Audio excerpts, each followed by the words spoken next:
जय श्री कृष्णा। राधे राधे। जय भगवान विष्णु की। आइए जानते हैं मार्गशीर्ष मास महात्म कथा अध्याय 8वें के बारे में। ब्रह्मा जी कहने लगे कि हे भगवान, श्री तुलसी जी का महात्म ठीक ठीक कहिए, जिसके निकट रहने पर ही आपको अत्यंत प्रीति है। भगवान कहने लगे कि हे ब्राह्मण, मणि के पुष्प, स्वर्ण पुष्प तथा मुक्ता के बने हुए पुष्प तुलसी पत्र के दाने से 16वीं कला के भी बराबर नहीं है। जो मनुष्य तुलसी की मंजरी से मेरा पूजन करता है, वह फिर कभी गर्भ योनि में नहीं पाता और मोक्ष को प्राप्त हो जाता है। जो मनुष्य तुलसी के वृक्ष के गमले आदि में रोप कर उसके दलों से मेरा पूजन करता है, वह स्वर्ग में तथा मेरे श्वेत दीप गृह में आनंद करता है। जिसने सावत निर्मल सुगंधित युक्त तुलसी पत्र से मेरा एक बार भी पूजन किया है, यमराज पट पर लिखे हुए भी उसके पापों को मिटा देता है। जिसने एकादशी तथा दूसरे पवित्र दिनों में मेरी पूजन तुलसी से नहीं की, उसके यौवन तथा जीवन को धिक्कार है और उनको ना इस लोक में ना ही परलोक में ही धन और संतति का सुख प्राप्त होता है। मार्गशीर्ष मास में तुलसी दल से मेरा पूजन होते हुए देख कर ही मनुष्य ब्रह्मा इत्यादि पापों से छूट जाता है।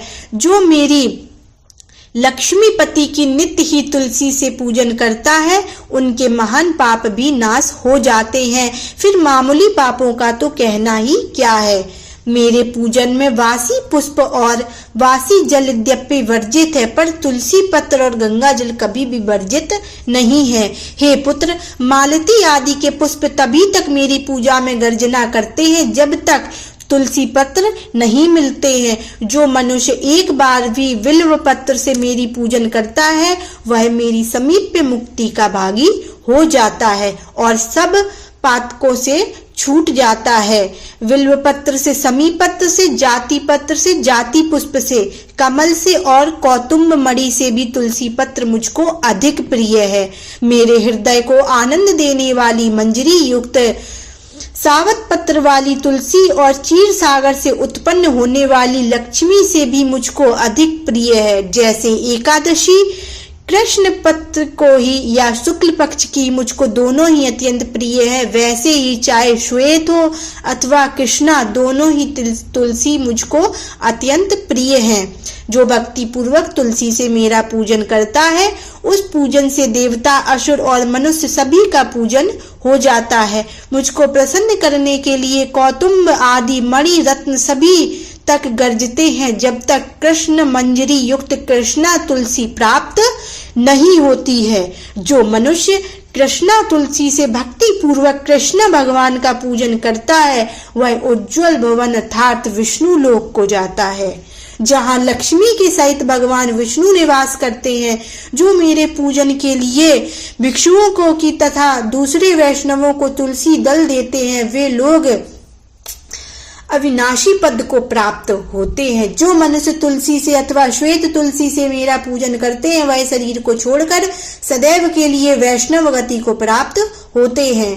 तब ब्रह्मा जी कहने लगे कि हे भगवान, धूप दान और दीप दान के करने से क्या फल मिलता है, इसका ठीक ठीक महात्म कहिए। भगवान कहने लगे कि हे पुत्र, धूप दान और दीप दान से जो मुझको अत्यंत प्रिय है, महात्म सुनिए। मार्गशीर्ष मास में कोई भी व्यक्ति कपूर और दिव्य चंदन का सुगंधित धूप मुझको अर्पण करके 100 कुआं का उद्धार कर लेता है। जो मनुष्य कृष्णा वर्ण से अग्र के धूप से मेरे मंदिर को तृप्त करता है, वह नरक रूपी समुद्र को पार हो जाता है। जो भैंस के गौ में गुग्गुल और चीनी मिलाकर मुझको धूप देता है, उसकी सब इच्छाओं को मैं पूर्ण करता हूँ। धूप किया हुआ गुग्गुल समस्त कष्टों को नाश करता है और धूपिक दरुक सब कामनाओं का पूर्ण करता है। गरु का धूप दे और गृह को पवित्र करता है तथा समस्त रसों का धूप यज्ञ और राक्षसों का नाश करता है। जाति पुष्प, इलायची, गुग्गुल, हड़कूट, राल, गुड़, शैला, छड़ और नख, इन 10 चीजों को मिलाकर दशांग धूप कहते हैं। जो मार्गशीर्ष मास में दशांग धूप मुझको अर्पण करता है, तो मैं उसको दुर्लभ कामनाओं को देता हूँ तथा बल पुष्टि पुत्र स्त्री तथा भक्ति को देता हूँ। नागर मोथा का धूप मनुष्यों को प्रिय मानने वाला है, मंगल को करने वाला और दूसरों को वश में करने वाला है। मार्गशीर्ष मास में नागर मोथा का धूप अथवा गुड़ के धूप से जो मुझको अर्पण करता है वह समस्त पापों से मुक्त होकर मुझको प्राप्त होता है। मेरे निमित्त किए गए धूप के शेष बचे हुए धूप से जिसका शरीर धूपित होता है उसको स्वर्ण भूमि और अंतरिक्ष आकाश संबंधी किसी प्रकार का भय नहीं होता। मार्गशीर्ष मास में मेरे सामने श्रद्धा से निरंतर धूप अर्पित करने पर किसी प्रकार की अंतंती नहीं आती और सब संप्रदाय प्राप्त होती है। धूप सुंदर रूप धारण करता है। धूप उत्तम और पवित्र तथा वनस्पतियों का रस दिव्य परम पावन तथा शुद्ध है। अब इसके पश्चात दीपदान का महत्व कहते हैं, जिसके करने से मनुष्य वैकुंठ लोक को प्राप्त होता है। इसमें कोई संशय नहीं है। जो बहुत सी बत्तियां घी में भिगोकर आरती करता है वह कल्प कोटि वर्ष तक स्वर्ग में वास करता है। जो मार्गशीर्ष मास में मेरे सम्मुख खड़ा होकर मेरी आरती देखता है वह 7 जन्म तक विप्र होता है और अंत में सालोक की मुक्ति को प्राप्त होता है। जो मेरे सामने कपूर की आरती करता है द्विजोत्तम वह अत्यंत स्वरूप मुझको आकर प्रवेश करता है। हे पुत्र, नीराजन करने पर मंत्रहीन क्रियाहीन पूजन भी संपूर्ण फल को देता है। जो मार्गशीर्ष मास में कपूर का दीपक जलाता है वह अश्वमेघ यज्ञ के फल का भागी होता है तथा उसके सारे कुल का उद्धार हो जाता है। जो मेरे सामने ब्राह्मणों के सामने या चौराहे में दीपक जलाता है वह मनुष्य बुद्धिमान ज्ञान से संपन्न और चातुर्मास होता है। जो मार्गशीर्ष मास में मेरे सामने घृत अथवा तेल का दीपक जलाता है उसके फल को सुनिए। समस्त पापों को त्याग कर 1000 सूर्य के समान तेजमान होकर चमकता है। फिर विमान में बैठकर मेरे लोक से सब पूजित होता है। अतः विद्वान पुरुष अवश्य दीपक जलावें।